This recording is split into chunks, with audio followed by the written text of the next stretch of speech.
الحمد صلی علی رسول الکریم۔ میرے محترم بزرگوں اور بھائیوں، ہمارا یہاں جمع ہونا ایک مقصد کے لیے ہے، تبلیغی بیانات آفیشل، ایک کام کے لیے ہے۔ میرے محترم بزرگوں، کچھ ضروری گزارشات ہیں، توجہ سے سنیں گے، طلب سے سنیں گے، انشاءاللہ فائدہ ہوگا۔ ہم سبھی محتاج ہیں اور مل جل کے ایک محنت میں لگے ہوئے ہیں، اس کو سیکھنے کی کوشش میں لگے ہوئے ہیں۔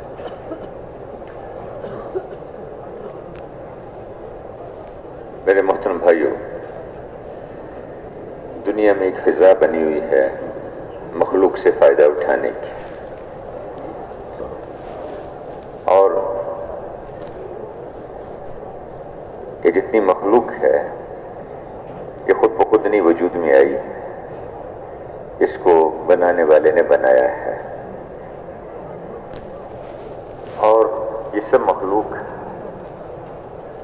چھوٹی بڑی جتنی بھی بنی ہے یہ بدلتی رہتی ہے۔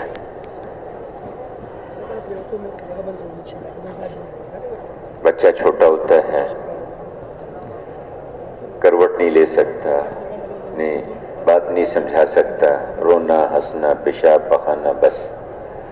بڑا ہوتا ہے، پھر لڑکپن، پھر جوانی، پھر ادھیڑ عمری، پھر بڑھاپا، پھر ذوف، پھر اس کے بعد قبر میں پہنچ جاتا ہے، بدلتا رہتا ہے۔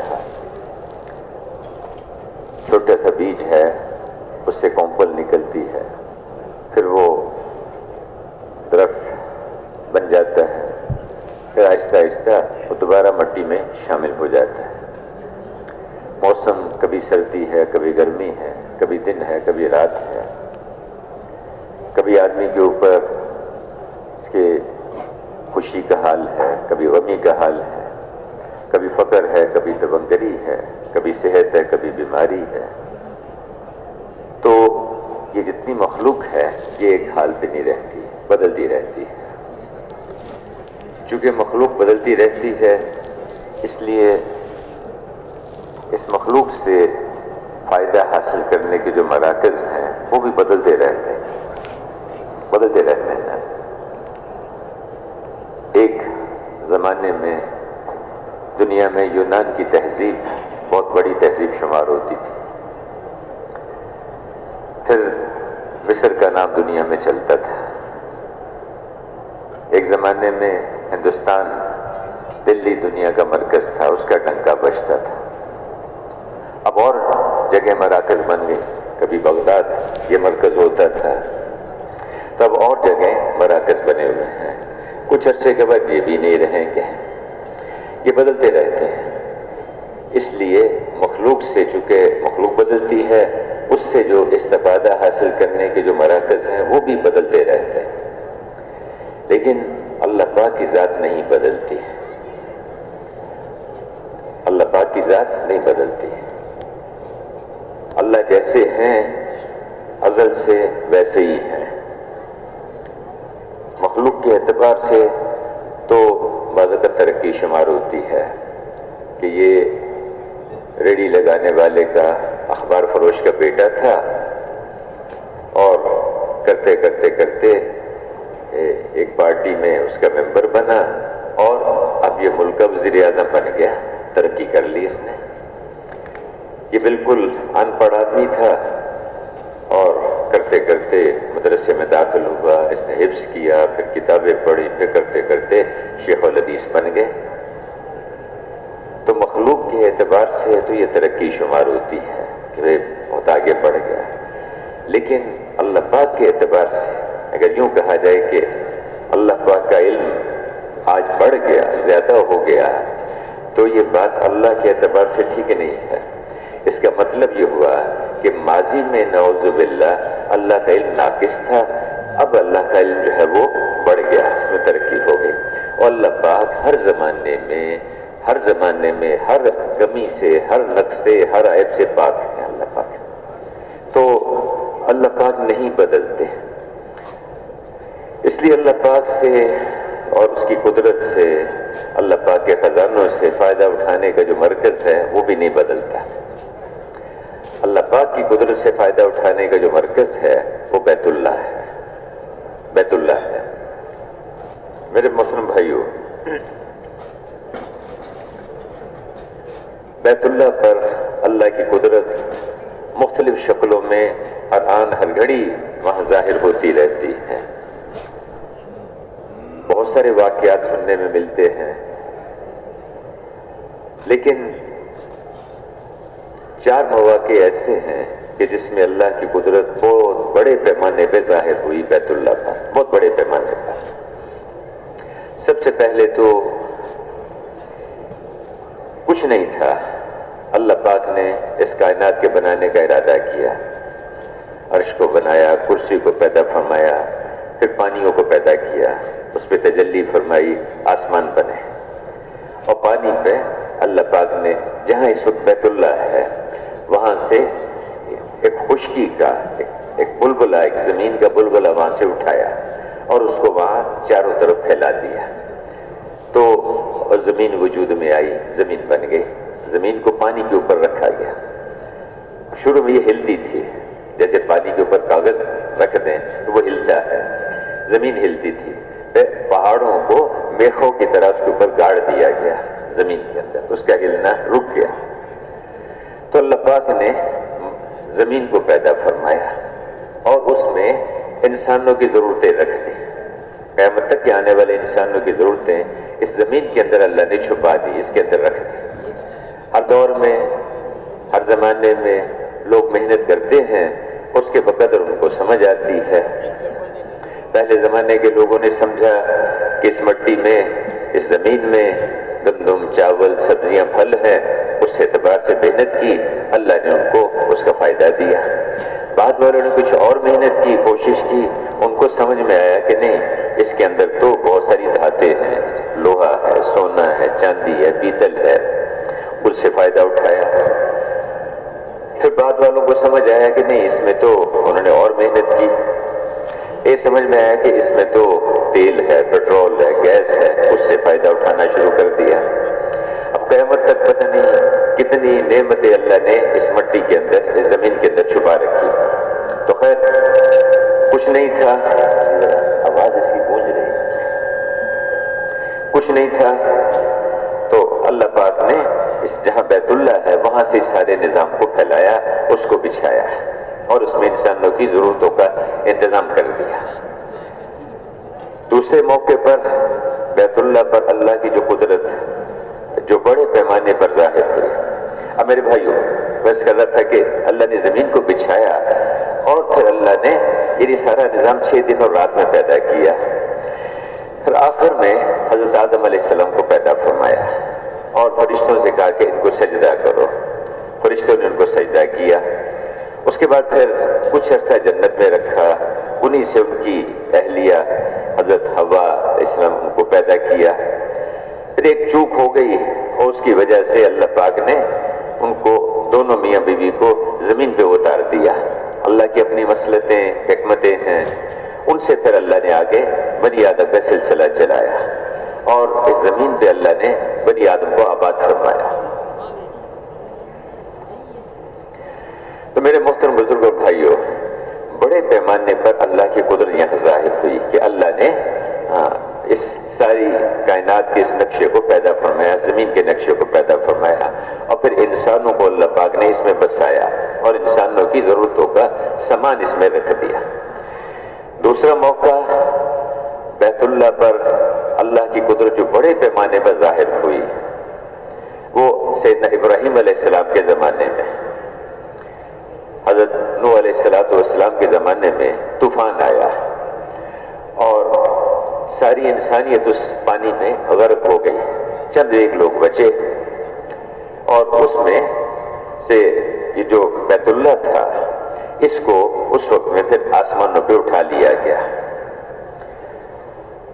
حضرت ابراہیم علیہ السلام کو اللہ پاک نے جب پیدا فرمایا تو آپ نے بڑے ہوئے، پھر آپ نے دعوت دینی شروع کی، اپنی قوم کو سمجھایا، ان کے پاس گئے، ایک ایک آدمی کو دعوت دیتے، اس کو بات کرتے کہ دیکھو بھائی بتوں سے نہیں ہوتا، اللہ کرتے ہیں، اللہ سے ہوتا ہے اور اعمال پر ہوتا ہے۔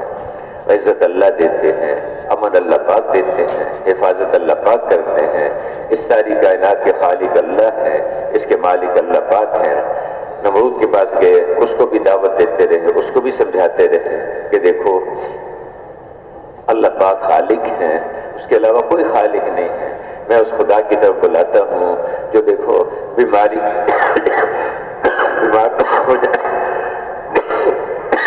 ہو جاتے ہیں تو تندرستی دیتا ہے، زندہ میں سے مردہ کو نکالتا ہے، مردہ میں سے زندہ کو نکالتا ہے، سورج کو مشرق سے طلوع کرتا ہے، مغرب میں اس کو غروب کرتا ہے۔ میں اس اللہ کی طرف تمہیں دعوت دیتا ہوں، اس کی مانو، اس کی اطاعت کرو، اس کی بندگی کرو، اس کے احکامات پہ چلو۔ خیر نہیں مانی، نہیں سمجھ میں آئی بات، پھر اللہ پاک نے کہ نظام چلا، ان کو ہلاک کرنے کی کوشش کی، آگ میں جلانے کی کوشش کی، اللہ نے حفاظت فرمائی۔ اس کے بعد ہم لوگوں نے کہا کہ بھی آپ یہاں سے چلے جائیں، آپ وہاں سے نکل گئے، شام کی طرف منتقل ہو گئے۔ شام میں وہاں آپ کی اہلیہ محترمہ حضرت ہاجرہ ان کے ساتھ اللہ کی شان ہے، اللہ نے بہت عرصے تک کوئی اولاد نہیں دی، کرتے کرتے مانا کہ اللہ پاک نے بیٹا دیا اور اسماعیل علیہ السلام۔ پھر ایک دن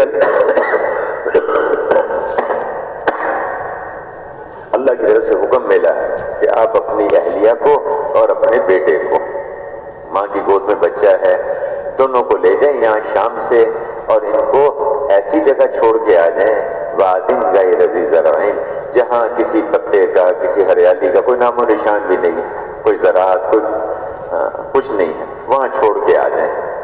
ابراہیم علیہ السلام نے کوئی سوال نہیں، کچھ نہیں آگے پوچھا کہ جی کیوں، یہ تو ہری بھری جگہ، باغات کا ملک، ہر قسم کی نعمتیں، ان کا کیا قصور ہے، وہاں کیوں چھوڑ کے آ جاؤں؟ لبیک اللہم لبیک، اے اللہ میں حاضر ہوں، جو آپ حکم دیں گے مجھے اس کو پورا کرنا ہے، میں آپ کا بندہ، میں آپ کا غلام، جو حکم لیا۔ تقریباً 1 مہینے کی مسافت ہے، زمین کا راستہ جو ہے، وہاں سے شام سے لیا، اور جہاں اس وقت بیت اللہ ہے وہاں بیت اللہ کا کوئی آثار نہیں تھے، وہ تو طوفان نوح کے موقع پر اٹھا لیا گیا تھا۔ وہاں بیوی کو اور بیٹے کو وہاں چھوڑا، واپس آنے لگے تو اہلیہ نے پوچھا کہ آپ یہاں کیوں چھوڑ کے جا رہے ہیں ہمیں؟ کوئی جواب نہیں دیا۔ دوسری دفعہ پھر پوچھا، پھر کوئی جواب نہیں دیا۔ تیسری دفعہ پھر پوچھا، پھر جواب نہیں دیا، خاموش۔ چوتھی دفعہ میں سوال بدل دیا، پوچھا کہ کیا اللہ نے آپ کو حکم دیا ہے کہ ہمیں یہاں چھوڑ کر چلے جائیں؟ اس پہ فرمایا کہ ہاں اللہ نے حکم دیا۔ دل میں سوچا ہی اللہ کے نبی ہیں، اللہ نے حکم دیا ہوگا ان کو، ورنہ ہاں اللہ والے تو اپنے گھر والوں پر بھی شفیق ہوتے ہیں، سب کے لیے خیر خواہ ہوتے ہیں، تو یہ یقیناً اللہ نے حکم دیا ہوگا۔ سوال بدل دیا، کیا اللہ نے آپ کو حکم دیا ہے؟ فرمایا کہ ہاں اللہ نے حکم دیا ہے۔ پھر آگے کیا کہا کہ پھر آپ تشریف لے جائیے، گھبرائے نہیں، پھر آپ تشریف لے جائیے، انشاءاللہ اللہ ہمیں ضائع نہیں کرے گا، اللہ ہمیں ضائع نہیں کرے گا۔ ابراہیم علیہ السلام ماشاءاللہ چل پڑے۔ مفتی صاحب نے ایک دفعہ فرمایا تھا کہ وہاں سے پھر حضرت ابراہیم علیہ السلام دعوت کے لیے گئے، یمن کا سفر کیا، پھر اسی طرح بعض مواقع پر ہندوستان کا سفر کیا۔ تو خیر وہاں اہلیہ کی تھوڑا سا پانی اور تھوڑی سی کھجوریں وہ ختم ہو گئی، اب پریشان ہوئی۔ ماں بھوک کی وجہ سے نڈھال، ماں کی چھاتی میں دودھ ختم ہو گیا۔ اب بیٹا جو ہے وہ تڑپے، چھوٹا سا بچہ، وہ پیاس کی وجہ سے، بھوک کی وجہ سے بچہ تڑپے۔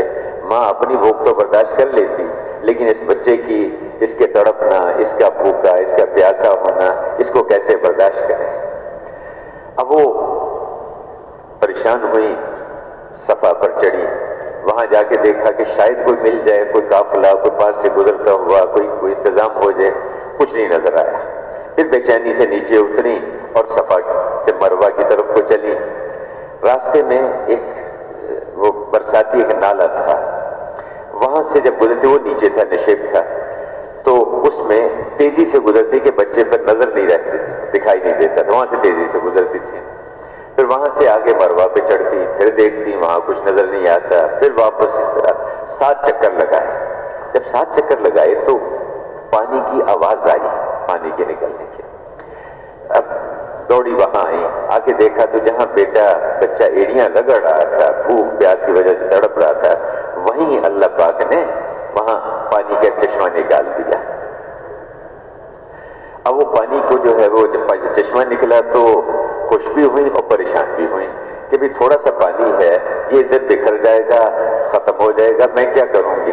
تو اس کے گرد انہوں نے چھوٹی چھوٹی سی منڈیر بنانی شروع کر دی اور ساتھ اپنی زبان سے کہا زمزم زمزم زمزم۔ عبرانی زبان جو ان کی زبان تھی اس کا لفظ ہے، اس کا مطلب ہے رک جا رک جا رک جا۔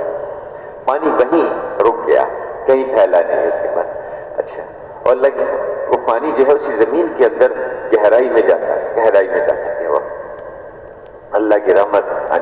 حضور نے فرمایا کہ اگر وہ اللہ کے بندی یہ 2 کام نہ کرتی، منڈیر نہ بناتی اور وہاں زمزم نہ کہتی ان کو، یہ پانی اللہ کی رحمت سے اس جوش سے نکلا تھا کہ وہاں سے ساری دنیا میں پہنچ جاتا، دریاؤں کی شکل میں، مختلف شکل میں پہنچ جاتا۔ تو کیا کہا ہے، دریاؤں کی شکل میں نہیں پہنچا لیکن بوتلوں کی شکل میں تو پہنچ گیا نا جی۔ جس نے عمرہ نہیں کیا، جس نے حج نہیں کیا، زمزم اس نے بھی پیا ہے۔ آپ میں سے کوئی ایسا ہے جس نے آج تک زمزم نہیں پیا؟ حالانکہ بہت سارے ایسے ہیں جنہوں نے نہ عمرہ کیا نہ حج کیا ابھی تک، ایک زمزم کیا، اللہ نے پہنچا دیا ساری دنیا میں۔ تو زمزم ایسا پانی اللہ نے دے دیا، زمزم لما شرب لہ، جس مقصد کے لیے پئیں گے، جس کام کے لیے پئیں گے، اس کو اللہ پورا کر دے۔ اب وہ بھوک لگتی، زمزم پیتی، اللہ بھوک دور کر دیتے۔ پیاس لگتی، زمزم پیتی، اللہ پیاس دور کر دیتے۔ بیماری آ جاتی، زمزم پیتی، اللہ بیماری دور کر دیتے۔ کہیں سردی لگتی، زمزم پیئیں تو سردی دور ہو جاتی۔ گرمی لگتی، زمزم پیتی تو اللہ گرمی کو دور کر دیتے۔ ایسا برکت والا پانی اللہ پاک نے دے دیا، زمزم لما شرب لہ، جس کام کے لیے بھی پیئیں گے۔ میرے بھائیوں، اللہ نے وہ زمزم کا پانی دے دیا۔ اس کے بعد کچھ عرصے کے بعد اب وہاں اس بچے کے ساتھ وہ رہ رہی تھی، وہاں ایک قبیلہ، یمن کا قبیلہ جرہم، وہاں سے گزر رہا تھا۔ انہوں نے دیکھا پرندے اڑتے ہوئے دیکھے وہاں۔ پرندے تو وہاں ہوتے ہیں جہاں پانی ہوتا ہے، کوئی ہریالی ہوتی ہے، کوئی اس کا انتظام۔ یہاں تو آج تک کبھی ہم نے کوئی پرندوں کو اڑتے نہیں دیکھا، یہ کیسے؟ تو وہ قافلہ سیدھا جانے کی بجائے مڑ کے ادھر کی طرف کو چل پڑا کہ دیکھے تو صحیح یہاں کیا ہے۔ جب وہاں آئے تو دیکھا کہ ایک عورت ہے، بڑھیا ہے، اس کی گود میں چھوٹا سا بچہ ہے اور وہاں پانی کا انتظام ہے۔ بہت حیران ہوئے کہ آج تک تو کبھی سنا نہیں تھا، یہ پانی کہاں سے آ گیا۔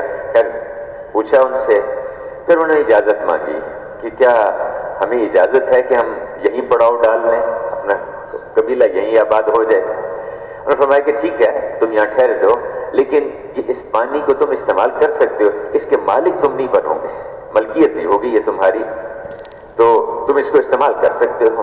خیر وہ قبیلہ وہاں آباد ہو گیا، قبیلہ جرہم۔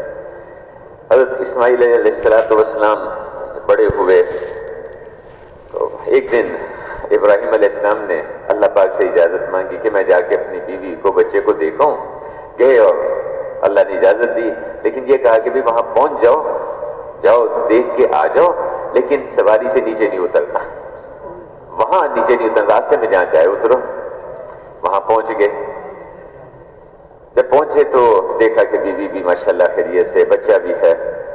تو اب اہلیہ نے کہا کہ آپ نیچے تشریف لائیں، میں آپ کے لیے کچھ کھانا بناؤں، کچھ آپ کی خدمت کروں۔ تو میں کہ نیچے اترنے کی اجازت نہیں ہے۔ لبیک اللہم لبیک، پانی لے کے آئیں، کہا کہ آپ کے پاؤں تو دھو سکتی ہوں جس میں مٹی پڑی، کہاں اس کی اجازت ہے۔ اور اس کے بعد پھر وہیں سے واپس آ گئے۔ ماشاءاللہ ساتھی بہت سارے بیٹھے ہوئے ہیں، جماعت 7 مہینے کی جماعت گئی دوسرے ملک میں، 4 مہینے لگا کے ایک ساتھی واپس آیا، مسجد میں پہنچا، کہتے ہیں سفر سے آؤ تو سیدھے مسجد میں آؤ، یہ بھی سنت ہے، سفر سے آدمی آئے تو مسجد میں آئے۔ اب مسجد میں ساتھی بیٹھے ہوئے تھے، انہوں نے کچھ کارگزاری سنی اور ساتھ ہی مکی مسجد والوں کی طرف سے پیغام آ گیا کہ بھئی یہ جماعت آسٹریلیا میں کام کر کے آئی، بہت اچھا کام کیا انہوں نے، اللہ ان کو جزائے خیر دے۔ بھائی ان سے یہ درخواست کریں کہ اگلا تقاضا فوری طور پر آیا ہے حضرات کی طرف سے، وہ کہہ رہے ہیں کہ بھئی اسی جماعت کو جو ہے اب آسٹریلیا کی بجائے اس کو جو ہے انڈونیشیا بھیج دو، اس جماعت کو، اسی جماعت کو یہیں سے بھیج دو، فوری تقاضا ہے۔ اب مشورے والوں نے کہا، مسجد کی جماعت کے ساتھیوں نے کہا کہ بھئی آپ ایسے کر لو، اپنے ذرا گھر پہ چلے جاؤ اور دروازے سے جا کے اہلیہ کو بتا کے آ جاؤ، کہ بچوں کو بتا کے آ جاؤ میں خیر خیریت سے ہوں اور میری اگلی تشکیل ہو گئی ہے۔ کیا کہیں گے ہم سارے؟ بھئی اسلام میں اتنی سختی نہیں ہے، دین میں اتنی سختی نہیں ہے، یہ کیا بات ہوئی؟ اللہ اکبر۔ وہاں کیا لبیک اللہم لبیک، جو اللہ کا حکم ہے اس کو پورا کریں گے، جو اللہ کا حکم ہے اس پہ چلیں گے۔